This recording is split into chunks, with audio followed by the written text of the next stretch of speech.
It was early morning when the gentle sound of rain against the window woke me from my dreams. My apartment had always been my escape, a place where I could be myself away from judging eyes. I never expected that today would change everything. The message on my phone glowed in the dim light. It was from Alex, my colleague who had always kept a professional distance until now. The text was simple but made my heart race. I need to see you. It's important. Working together at the design firm had been complicated. Alex was brilliant, focused, and secretly the subject of my thoughts during long meetings. But we had managed to maintain our boundaries, keeping our interactions strictly work-related despite the undeniable tension between us. When the doorbell rang an hour later, I hesitated before opening it. Alex stood there, rain-soaked and intense, eyes conveying emotions words couldn't express. "Sorry to come unannounced," came the nervous greeting. "Is everything okay?" I asked, stepping aside to let Alex in. The familiar scent of rain and cologne filled my senses as we stood in my narrow hallway, closer than we'd ever been before.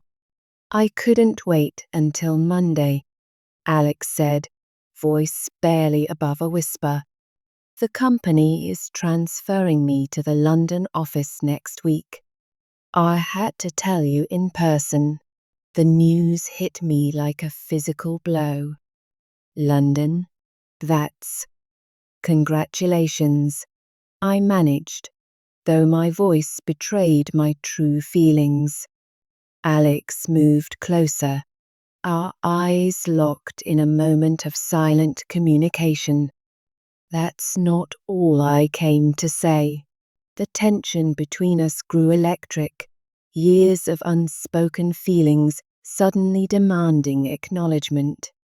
"We've always been careful, professional," Alex continued, "but I've spent 2 years wondering what would happen if we weren't."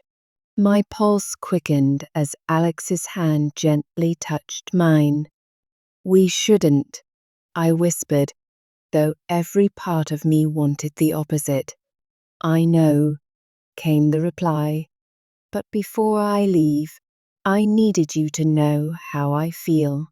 The morning light filtered through the curtains, casting shadows across Alex's face as we stood at the precipice of crossing a line we had carefully maintained for years.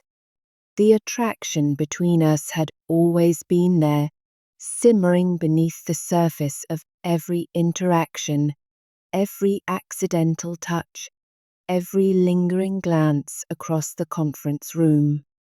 "What exactly are you saying?" I asked, needing the clarity of words when emotions were becoming too overwhelming. Alex took a deep breath. "I'm saying that I've wanted more than friendship since the day we met.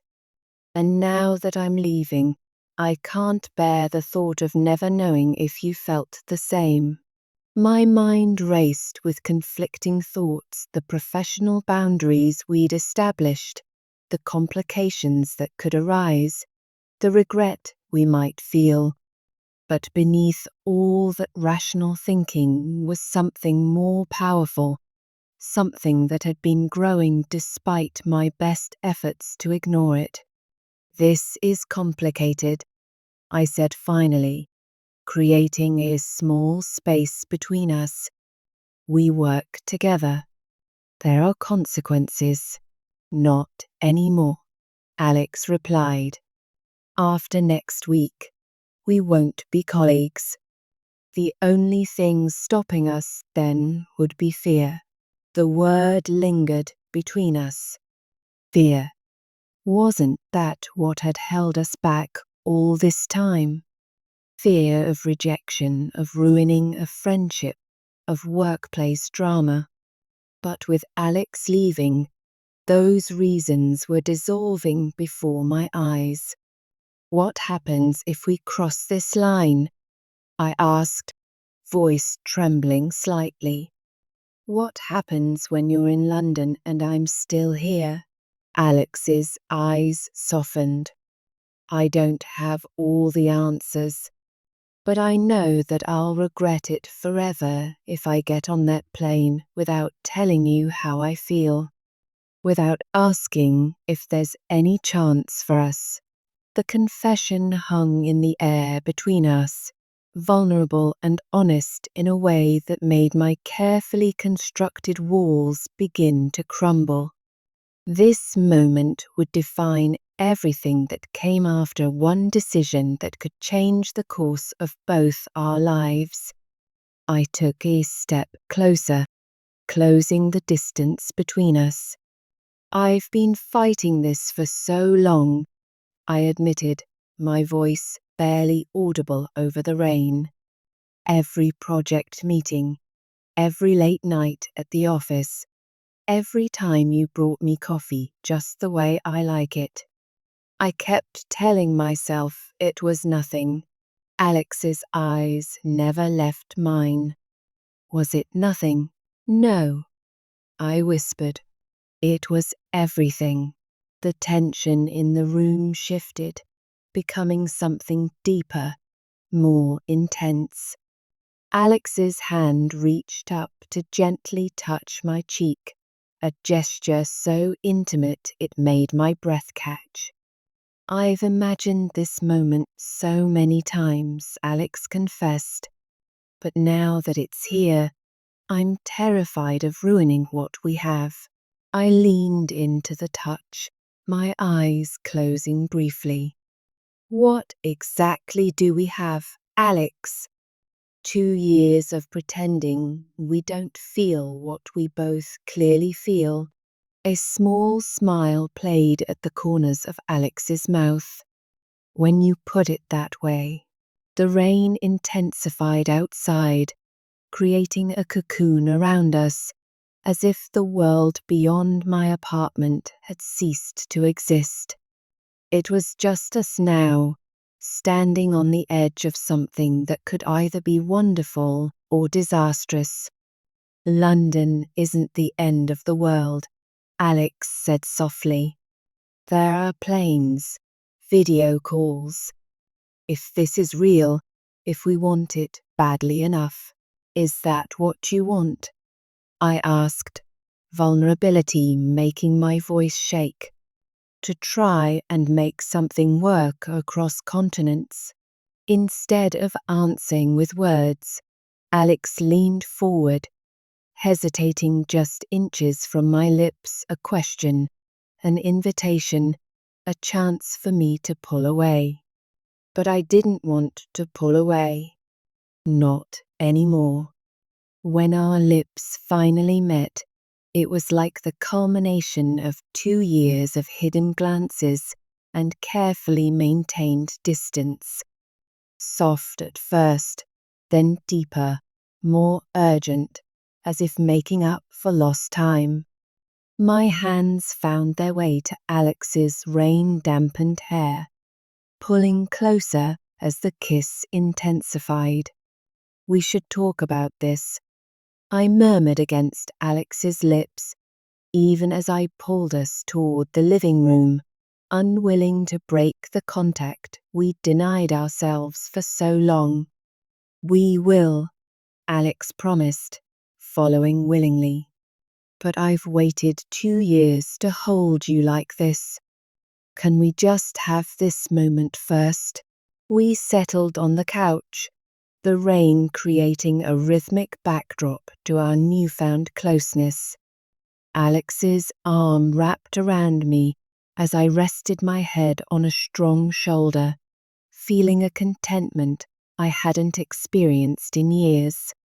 What changed? I asked after a comfortable silence.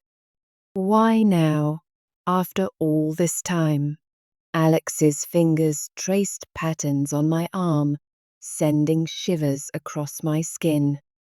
The transfer was the catalyst, I guess. The thought of leaving without ever knowing what could have been between us. It was unbearable. Sometimes you need to lose something to realize how much it means to you.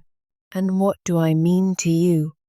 I asked, needing to hear it. Alex tilted my chin up, eyes serious and intense. Everything. You've meant everything to me for longer than I've been willing to admit. The days that followed were a blur of emotion and discovery.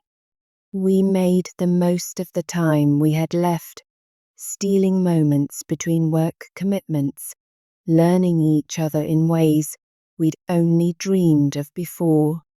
The looming separation hung over us, but somehow it made every second more precious, more real. The morning Alex was set to leave for London, we stood in my apartment one last time. The air was heavy with unspoken words and lingering touches. "This doesn't have to be goodbye," Alex said, hands holding mine tightly. "This can be the beginning of something amazing." I nodded, trying to believe it despite the fear gripping my heart. "Promise me you won't let distance change what we've found." "Nothing could change how I feel about you," came the passionate response. "Not distance, not time, nothing." As I watched Alex leave that day, I didn't feel the emptiness I'd expected. Instead, I felt possibility, the possibility that sometimes the greatest risks bring the greatest rewards, that timing isn't always perfect but feelings can be, that what starts as a forbidden attraction can blossom into something worth fighting for. If you've ever found yourself caught between desire and caution, if you've ever had to choose between playing it safe or risking everything for a chance at happiness, then follow my channel for more stories of passion, connection, and the complicated choices we make in the name of love. Like this video if you've ever taken a chance on love that seemed impossible, and subscribe to Lust Story for new content every week that explores the beautiful complexity of human connection. Thank you for listening.